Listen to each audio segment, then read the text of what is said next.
Hey, what's up, everybody? Hope you're doing well. Welcome back. Last video, and you'll see it in the description down below, I went over what I think the Yankees should do this offseason to become a contender in 2021. Okay, now that their offseason's over, I like to do that, and let me know what you think. If you haven't seen it yet, it's down below. Today's video, I'm going to do what I think they will actually do this offseason, and you'll see the difference between my other video and this video. Now, I have been pleasantly surprised by Brian Cashman before. He's pulled some tricks out of his sleeve quite a few times, and with a lot of impact. I did not think he was going to sign Gerrit Cole. I thought he was going to the Padres, but he did. I was very happy about that. So, what do I think the Yankees are actually going to do this offseason? I'm going to go over that today. Okay, just as an FYI, I've got a lot of requests to do my offseason, or what I think every team should and will do this offseason. Let me know if you think it's a good idea, and I'll get to work on every single team, and I'll do that throughout the course of the offseason, which gives us some videos to enjoy before spring training, as well as a bunch of other videos. I'll be doing bold trade proposals, before the season starts, blockbuster trade ideas. I'm also going to do my 2021 MLB free agent predictions. That's going to come out right after the World Series, so you're not going to want to miss those. So if you haven't subscribed yet, make sure you subscribe to the channel and hit the bell next to it so you don't miss out on when they come out. You'll know exactly when the videos come out. And if you're new to the channel, welcome. I hope you enjoy this and come back for another time, and I hope you subscribe to the channel as well. There's a lot of videos for your enjoyment. This is strictly from a baseball fan for the baseball fan. So hope that you enjoy this. And my regulars, you're the best as always. You know that. I appreciate your support. And let me know if you haven't subscribed yet. If you do, let me know in the comments down below so I can personally thank you. I really appreciate your support. So with that, let's get to my reality-based Yankees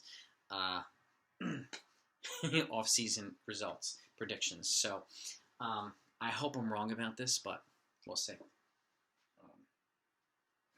And again, watch my other video, what I think they actually should do, because it's significantly different. Ooh, we got some glare there. Let's move this over here. Get that glare. There we go. Okay. Okay, number one, I think they will re-sign DJ LeMahieu, probably for a 2 or 3 year deal at a pretty high dollar rate. He's worth it. It's a no-brainer. Move on. At day one that they're eligible to sign free agents, I'd be all over it. Okay. Number two, I think they're going to re-sign Masahiro Tanaka and bring him back for maybe a 2 year deal, maybe even 3, but probably a 2 year deal as another arm in the rotation, because Tanaka's a free agent, Paxton's a free agent, and Happ had an option, but he did not meet enough innings pitched to have it exercised, so he's also going to be a free agent. So there's 3 arms that are going to be out in the rotation. I think they're going to, at the very least, bring back one of them. I think they're going to sign Alex Colon, who's the closer for the White Sox. Power arm. I mean, they have lost Tommy Conley down to Tommy John surgery. And we just need another power arm in the bullpen. Some kind of arm in the bullpen. A consistent one. I mean, Chapman's blown a couple of big games. And, we need somebody who's going to come out and solidify that bullpen a little bit. Not having Tommy Conley stinks. Adam Ottavino had a down year, so hopefully he can come back and and he'll help complement Chapman and Chad Green and the rest of them, and Zach Britton and all these other guys. So, plus it'll take him away from the Chicago White Sox. I think they're going to sign Tommy La Stella as like a utility player, mainly because I do think that they're going to trade probably Miguel Andujar, but they need another versatile player who's somewhat of a contact hitter on the team.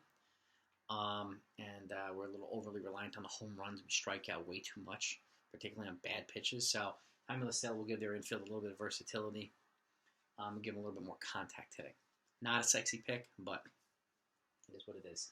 Number 5, I think they're going to bring in another pitcher, either Robbie Ray or Taijuan Walker, or maybe even Blake Treinen. I didn't put him on the list, but I thought about him now. Somebody actually mentioned him, and it was a good mention. As another rotation piece, not a sexy one. Would we love for them to bring in Trevor Bauer? Yes, but I just don't see that. I would love to be wrong about that, but I don't see it happening. And number 6, I do think they're going to trade either Miguel Andujar, potentially even Sanchez if they don't non-tender him, but I do think it's very likely that they trade Miguel Andujar for 1 or 2 prospects. They're not going to get a haul back for him because his trade value is a little bit down. He hasn't played much, so let's just be realistic about that. He's not going to get a haul, like a Josh Hader type haul. Let's eliminate that fantasy right now. Okay, but he doesn't have a place in the team, and we have enough depth in other places. And if they can get 1 or 2 prospects back, decent prospects, we take it. Okay, and the same applies for Gary Sanchez too. So this is what I think they're actually going to do.